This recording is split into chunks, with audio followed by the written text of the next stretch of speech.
हाँ, संस्कृत तो है, लिंग माने तत्सम वर्ड है, तत्सम का मतलब संस्कृत है। और संस्कृत जो हुई इसी की कोख से आपका हिंदी पैदा हुआ है। अगर वो भाषा विशेष में ना हो तो आप फारसी लगा देंगे। अगर ये पूछा लिंग क्या है, हिंदी है कि संस्कृत, तो आप संस्कृत लगाएंगे। या पूछा तद्भव है या तत्सम, तो आप तत्सम लगाएंगे। संस्कृत को प्रथम वरीयता, चूंकि वहाँ अनुस्वार लगा है। बुक वाला सही है, नेट वाला गलत है। ठीक। हिंदी जब पूछे स्त्रीलिंग है, लेकिन जन्म पूछे तो हिंदी से हुआ, फारसी से हुआ, भाषा विशेष में। संस्कृत की कोख से, संस्कृत की कोख से हिंदी का जन्म हुआ है। और जो लिंग शब्द है ऑलरेडी आपका संस्कृत है, तत्सम है। जब वो ना हो तो आप फारसी भाषा का चुनाव कर सकते हैं। हिंदुस्तान का रोल है, जब दाल गिर जाती है तो भोजन नमक से अच्छा लगता है। मिल मिले का मेला, नहीं तो सबसे भला अकेला। कबीरा खड़ा बाजार में मांगे सबकी खैर, ना काहू से दोस्ती ना काहू से बैर। मिल मिले का मेला है, सबसे भला अकेला है। मेल मिला तो मिलाओ, नहीं तो किनारे हो जाओ। दूसरा कोई सेंटर पे आने दीजिए। बोलो है ना, आगे चले। ये समझ आया कि नहीं आया? तो आप लोगों को ध्यान रखना है, बहुत सारी इंपॉर्टेंट बातें आपको के समक्ष में रखी जा रही हैं और आप इनको तत्परता से अध्ययन करने का प्रयास करेंगे। आने वाले समय में आप लोगों को ये जानकारी मिलती है। आप लिपि जानते होंगे, आप लिपि जानते होंगे और लिपि के बारे में आपको जानकारी है। लिपि का मतलब होता है ध्वनि चिन्हों का संकेत। ध्वनि जो चिन्हों का संकेत है उसको हम क्या कहते हैं? लिपि कहते हैं। ऐसे कॉमन भाषा में लिपि का मतलब क्या होता है? लिखना होता है ना। तो हिंदी भाषा है, इसकी लिपि क्या है? देवनागरी है। संस्कृत भाषा है, उसकी लिपि क्या है? देवनागरी है। देवनागरी जो लिपि लिखा गया है, आपका खरोष्टी लिपि लिखा गया है, आपका यूनानी लिपि लिखा गया है, आपका रोमन लिपि लिखा गया है, रोमन लिपि लिखा गया है, आपका गुरमुखी लिपि लिखा गया है। आप लोग बताएं, आपका फारसी लिपि लिखा गया है। आपकी जो ये लिपियां हैं, इन समस्त लिपियों का जो प्रयोग होता है वो स्त्रीलिंग में होता है, ये पुल्लिंग में नहीं होता है। इसलिए हमारे सभी उत्तर प्रदेश के छात्रों को जानकारी होनी चाहिए। अभी आपको लिंग पढ़ा रहे हैं, आप जितना पढ़ाएंगे जो क्लास चलेगी, कल ये फिर क्लास लिंग में अभी पूरा नहीं हो पाएगा और नेक्स्ट इसके बाद फिर इस पर क्रॉस क्वेश्चन करवाएंगे, इंपॉर्टेंट शब्दों की श्रृंखला बताएंगे। एक टॉपिक को कम से कम 3 दिन में स्टडी करेंगे ताकि फिर भविष्य में गलती ना हो। परीक्षा का दरमियान है, बच्चों के साथ खिलवाड़ नहीं होना चाहिए। ये सारी बातें आपको पता होना चाहिए। इधर बहुत जल्द ही CTET का फॉर्म आने वाला है। तो आज इसमें आपकी 14 तारीख है ना, 1 तारीख से 1 जुलाई से जो CTET के छात्र हैं, इनकी हिंदी की क्लास अलग चलेगी और उनकी क्लास हो जाएगी 7 बजे से। अभी ऐसे चलने दीजिए। अभी मैं थोड़ा इंगेज चल रहा हूँ। और ऑल वनडे की हिंदी अलग होगी, क्योंकि ऑल वनडे की पुलिस की वैकेंसी जस्ट लगी है, बहुत जल्द आ जाएगी। और पुलिस के 2 बैच चलेंगे, एक सुबह एक शाम, बस आने वाली ही है। सीटेट का फॉर्म भी जल्दी आने वाला है, नोटिफिकेशन। तो सीटेट वाले भी जो व्याकरण इसमें पढ़ रहे हैं, इसके बाद 1 तारीख से उनको अलग से सारी व्यवस्थाएं अवेलेबल होंगी। सूचना खत्म होती है, टॉपिक पे आ जाइए। आप लोग कहाँ जाइए? टॉपिक पे। पूरे होते वाले सूचना क्या हो गई? खत्म। लिपियों के नाम क्या होते हैं?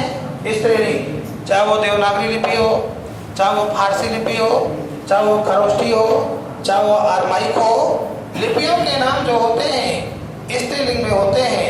आप लोगों को गलती नहीं करना चाहिए। आने वाले समय में इसका इतिहास आपको मिलेगा।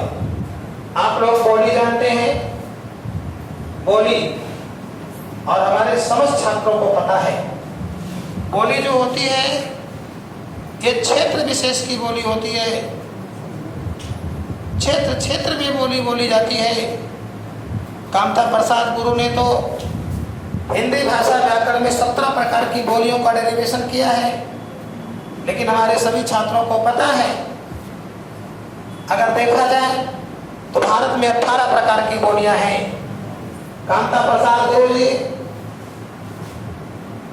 कामता प्रसाद गुरु जी हैं हमारे, जिनको हिंदी का पाणिनि कहा जाता है। पाणिनि ऐसे ही लिखा जाएगा। पाणिनि शब्द का अर्थ ही होता है विद्वान, और पाणिनि में इल प्रत्यय का प्रयोग हुआ है।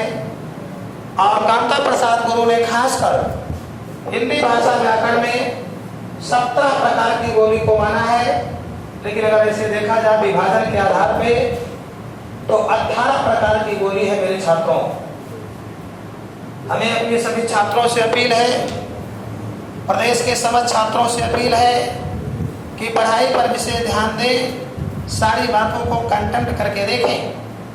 कामता प्रसाद गुरु के अनुसार हिंदी भाषा व्याकरण में बोलियों के प्रकार तो 17, विभाजन के आधार पर देखा जाएगा, उद्भव उत्पत्ति के आधार पर देखा जाएगा तो हिंदी भाषा व्याकरण में बोलियों की संख्या 18 होगी।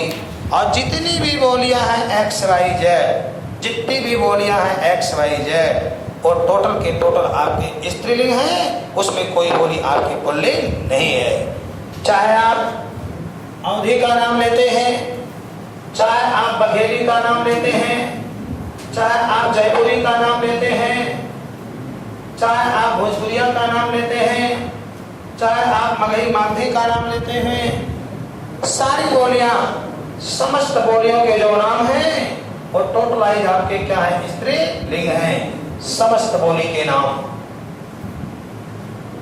समस्त बोली के नाम, समस्त बोली के जो नाम हैं वो आपके स्त्रीलिंग हैं। कोई भी छात्र गलती नहीं करेंगे, आने वाले समय में सबको लाभ मिलेगा। ये आपकी अवधी बोली है। बैठे हुए हमारे छात्र जवाब देंगे। अवधी बोली का दूसरा नाम क्या है? इसको बैसवाड़ी या कौशली बोली के नाम से भी जानते हैं। मैंने आपको बोली पढ़ाया है। ये अवधी लिखा है, ये आपका मगही लिखा है, ये आपका मेवाती लिखा है, ये आपका मारवाड़ी लिखा है, और ये आपका भोजपुरी लिखा है। ये भोजपुरी बोली बहुत इम्पोर्टेंट है। हमारे उत्तर प्रदेश के खासकर पूर्वांचल क्षेत्र की सबसे महत्वपूर्ण बोली भोजपुरी है। इस भोजपुरी बोली को संवैधानिक मान्यता नहीं प्राप्त है। ये हमारे भारतीय संविधान की 8वीं अनुसूची में शामिल नहीं है आपकी भोजपुरी बोली। और यही भोजपुरी बोली है जिसको बनारस में लोग काशिका के नाम से जानते हैं। यूपी SSC आयोग में इस क्वेश्चन को अभी तक बनाने का काम किया था।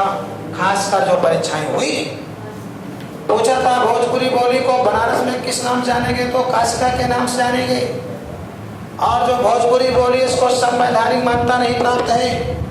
हमारे भारतीय संविधान का अनुसूची संख्या जिसमें भाषाओं का जिक्र किया गया है, 22 भाषाओं का जिक्र किया गया है। उन भाषाओं में आपको कहीं भी भोजपुरी बोली का और भाषा का जिक्र नहीं किया गया है। इसके बारे में कोई वर्णन नहीं किया गया है। जो पार्टी जो संविधान आप पढ़ते हो उसकी 8वीं सूची की मूल सूची में केवल 14 भाषाओं का जिक्र था, लेकिन आगे चल करके कुल 22 भाषाओं का जिक्र किया गया है। उसमें भोजपुरी बोली को शामिल नहीं किया गया है। आप लोग कभी गलती नहीं करेंगे। ये आपकी कौरवी बोली है, इसी का एक नाम है खड़ी बोली। आप लोग जानते हैं खड़ी बोली जो कौरवी बोली है, इसको खड़ी बोली का नाम देने वाले हिंदी साहित्य के जो विद्वान हैं उनका नाम जॉर्ज ग्रिशन है, जो एक अंग्रेज था।